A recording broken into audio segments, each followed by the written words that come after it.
Hi guys, ito yung nabili ko noong Abril na M10 V5.3 Bluetooth wireless.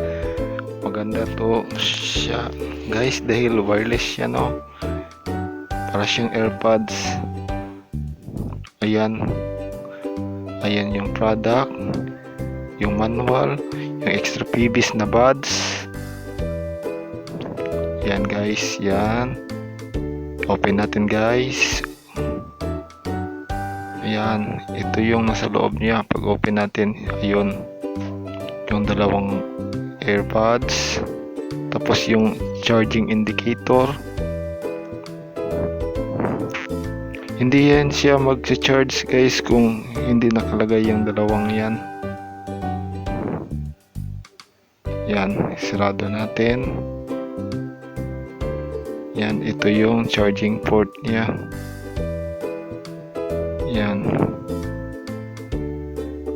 Diyan natin i-charge kapag lobat na.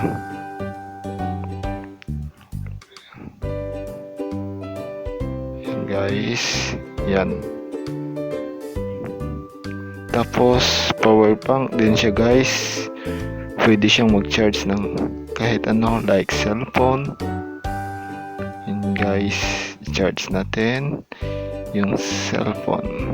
Ayan. AirPods na siya at pwede pa siyang power bank. Ayan.